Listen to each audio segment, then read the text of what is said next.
Hi there, this is Erin Cooney. Thanks so much for joining me today on the Irish Dance Business Owners podcast. Today I am joined by Myriam Patiño. She is the founder and director of Bradigan Irish Dance, and today she's going to share what it was like to be part of the first generation of Irish dancers in Mexico, and then what she experienced as she continued her journey to opening her own Irish dance school. So welcome, Myriam, to the podcast. Thank you, Erin. I'm so glad to be here. So can you start with just sharing what that journey looked like for you to be one of the first generation of Irish dancers from Mexico? How did you get started? Thank you very much for this question. I've always loved dance, and I started my dance career as a ballet dancer from learning from the Royal Academy of Dancing in London. So I did a lot of ballet through my whole life. And then there was a point where I started university that I didn't have enough time to keeping like moving forward with the ballet, because I needed like 5 or 6 lessons a week and I didn't have the time. And at that moment, my former ballet teacher opened an Irish dance class. So I joined because it was just twice a week. And I had all this ballet technical work behind me. It was very kind of easy for me. So I loved it.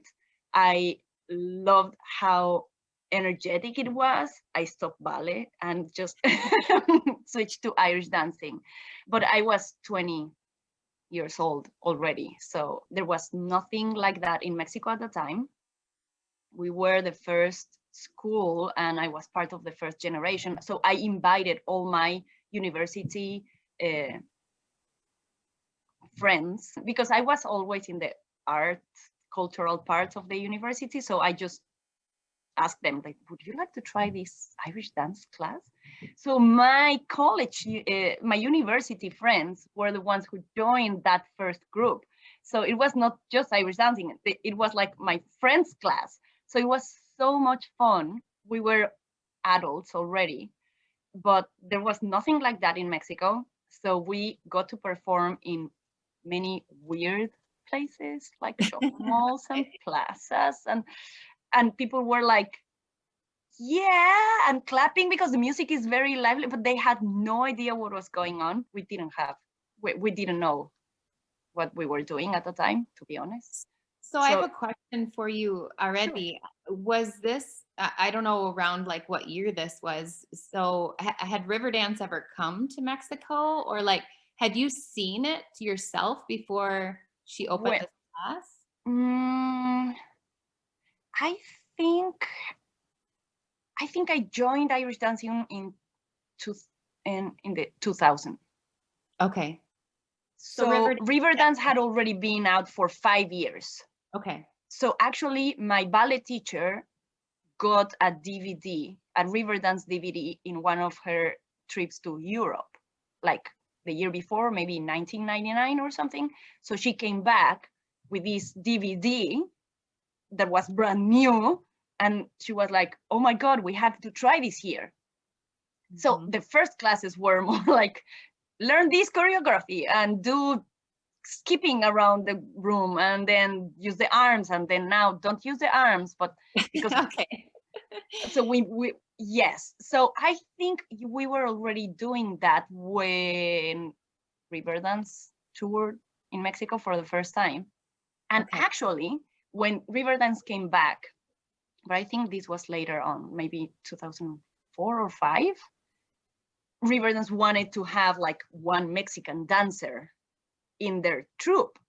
So one of my classmates was chosen to perform in Mexico with Riverdance, just in Mexico, just in the Mexican tour, for a few dates. So it was so cool. We all went to support him.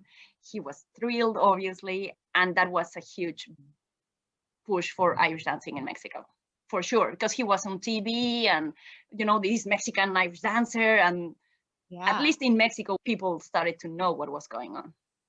So your teacher, your ballet instructor that started the Irish dance class, you probably weren't able to pursue any competition because she wasn't certified. Yeah. Yeah, well, she has worked with so many teachers, but at the very, very beginning, she contacted one teacher from Austin, certified teacher. So she went to Mexico and taught us St. Patrick's Day and Garden of Daisies. And then we kind of put together a real and a light jig, and we attended so many competitions, but we were adults.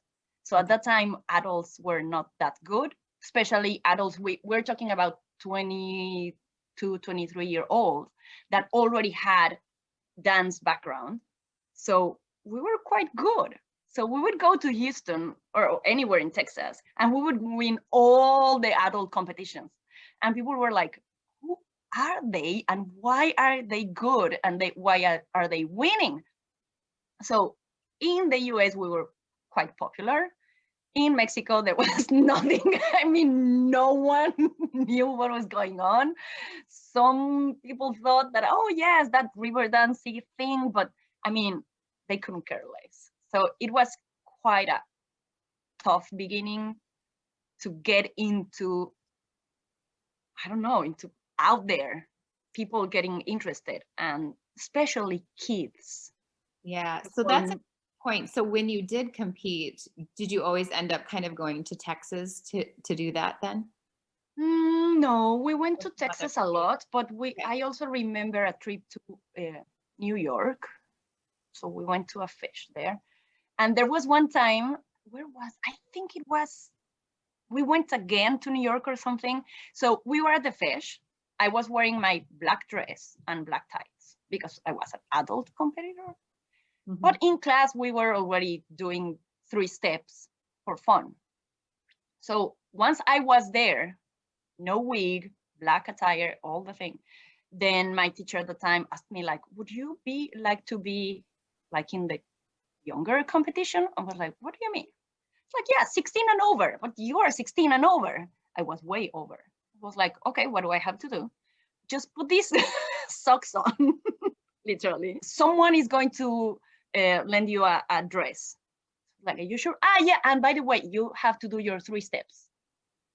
So I was in the prelim competition. Thank you very much. Not just kids competition. I just moved to prelim there. Uh-huh. I think I didn't win anything, but I was like in the middle. Mm-hmm. So I was not last. I didn't get any medals, but then I thought, this is what I want to do. So I started wearing my socks more often for competitions. At that time, we didn't know that's not allowed. I mean, we were like, you want to go to that I mean, there was no fish work or any platform that wouldn't allow you to do that. So it was more like, use your competitor number and just stand up there and do your best. So like, okay, so we did that. So I was moved to the kids competition. And then I agreed to go to Anoroctus. Wow. Because there was no Mexicans going there. So my friend, the one who was in Riverdance, mm-hmm. and myself were the only ones, or the first Mexican to just join the southern region Oroctus. Wow, so that's fabulous. I arrived there with my class costume. Not solo dress. I didn't know. We didn't know. I got my socks, but so when another teacher from the US saw me, like, are you gonna wear that? This is not what you're supposed to. I was like, what? So again, someone 14 years old lent me her dress. Oh. Yes. So I was in a very, very tight purple solo dress with a wig. I was not even wearing a full wig. It was just like a ponytail. But then no one else there was wearing a ponytail. So I just opened it and just pulled it forward to look like, I mean, we had no idea what were we going to do there. Right. So long story short, I danced at the Oroctus. I got 17th place. And I swear I was done with competing because that was way too stressful. it took the joy out of the whole thing. Because first, as an adult, I was just winning everything and just putting a little bit of effort, and results were there. And then it just became really competitive. And I was graduating for university. I thought, I don't need to do that. So that when I went out from the venue of the Roctus, I just looked at my teacher at the time and I told her that was the last one. And she was like, what do you mean? But you just got 70 at the Roctus, the first Mexican. I was like, I'm done. This is not fun anymore. So that was it. So the competitive piece wasn't fun, but were you still feeling like, I still love Irish dance and I'd love to keep performing? Or how did that go for you? I realized that we had no idea what we were doing. And I didn't like that. So it was not about competing, it was knowing in advance and being prepared to do something. So of course, when you're the first generation of anything, you open doors. Yeah. You have to. So I'm glad I did it, but if I was being selfish, I was like, it's okay.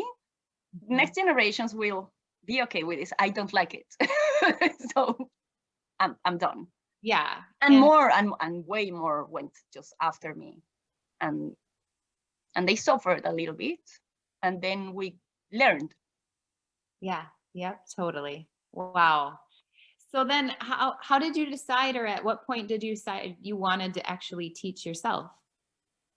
I think after I stopped competing, because I wanted to let others know what was out there and how to do it properly. But then what happens with that is that you have like a control of power kind of thing, because the less people know, the more advantage for the owner. And I really wanted people to know.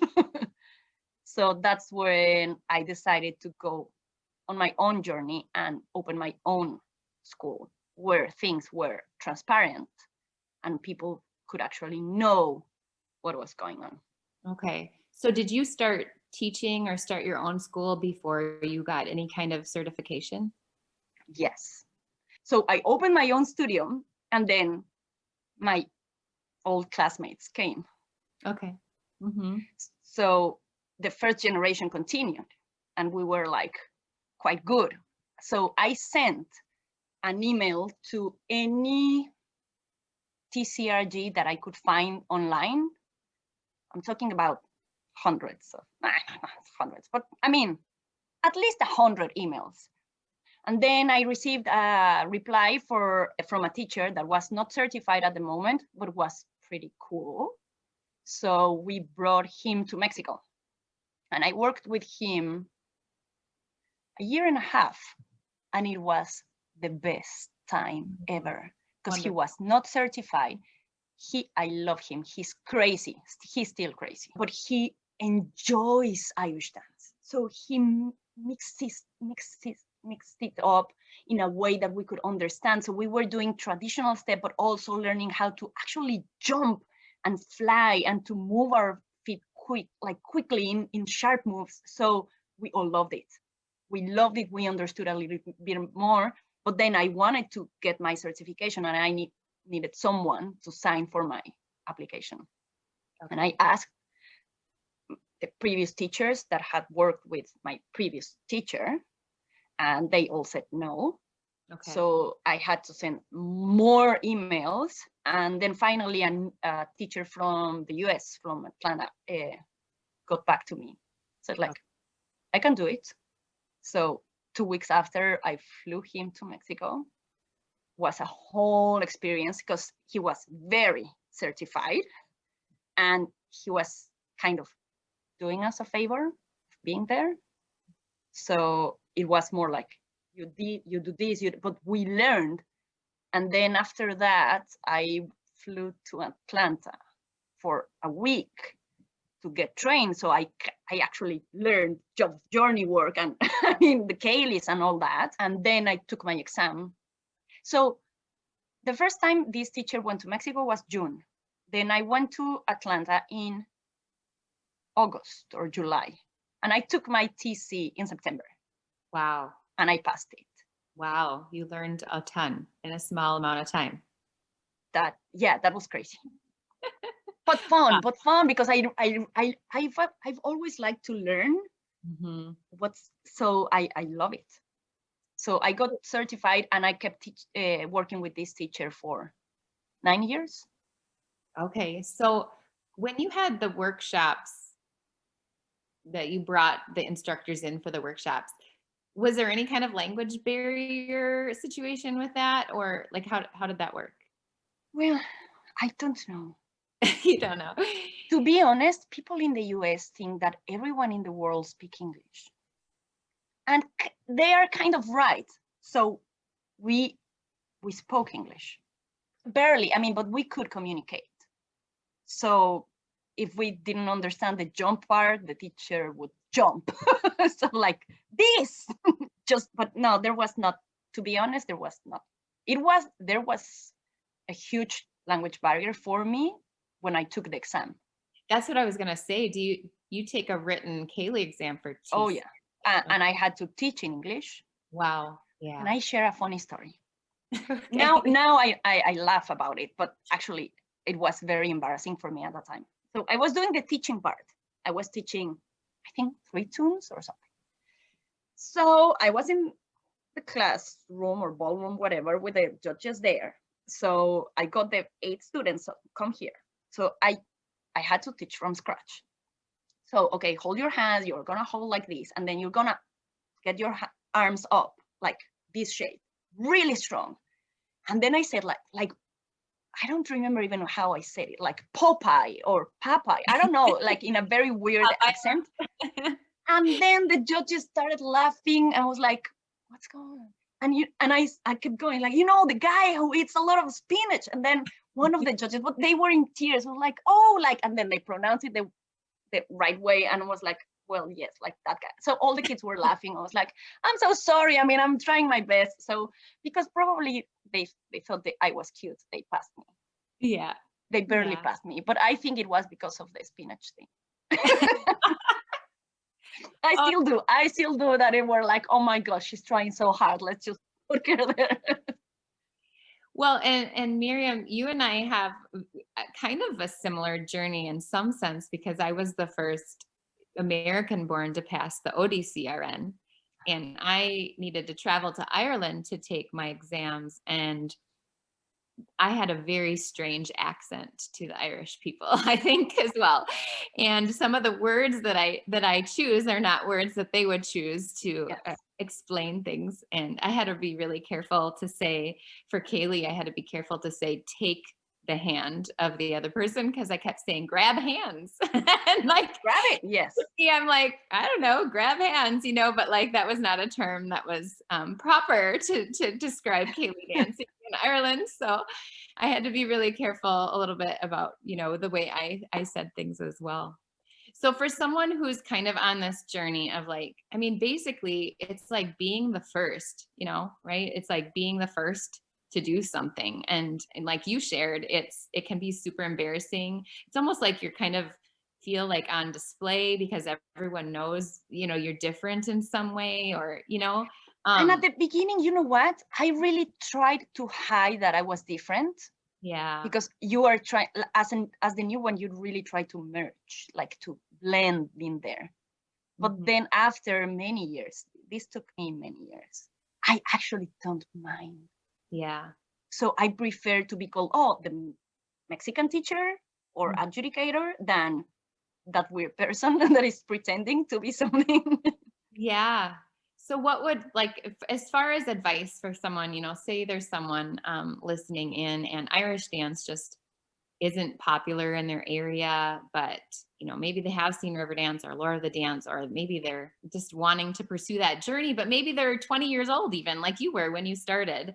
What kind of advice would you give them as far as, starting that journey, either competing as an adult or, starting an Irish dance school, getting a certification maybe, and starting a school where Irish dance really isn't even popular? Well, First of all, I would say learn your stuff, but I'm not talking about what is out there. Like, learn what you can do. So don't be ashamed or afraid that you're going to be judged or they're going to talk about you in a weird, because they will anyway. Mm-hmm. And then I do believe that the more you know about something, the better or the smoother you can navigate through it. Mm. So if you know where the rules are, so a lot of people is like complaining a lot about the rules, like, oh, this is a lot of rules and you have to do it. Yes, but rules were made for some reason. So when you actually understand what's behind that, you don't actually only respect the rules more, but you learn to work with them. Mm-hmm. So for all the ones that are working with a teacher, a foreign teacher, and that teacher is doing everything for you, I would say, do your work too. Research, read, get involved, know what's going on, because otherwise you're gonna always depend on someone else. Mm-hmm. Not someone else's knowledge, someone else's opinion, someone else's style, someone else's way to do things. And what about when you can put on the table? Mm-hmm. So for me, when I realized that I had something by myself to put out there with help, it's not like, oh, be all you're independent. No. I got tons of help. And I'm super grateful for every person that was along the way helping me to understand more and more and more. And even now, we've worked together. I keep looking for new ways to improve myself and my school and the way I do stuff. But believe in what you can do while you get help. Mm-hmm. So they're not against each other. Yeah, great. Wonderful. Well, Myriam, this was such an awesome interview. Thank you so much for sharing your story so that others can hear this and be inspired by your journey. Thank you. Thank you very much for inviting me. I actually enjoy a lot to say that, how it all started, because we have all started somewhere and it has been fun for me. And it's a nice journey. Thank you. Thank you for the opportunity to talk about that here. You're welcome.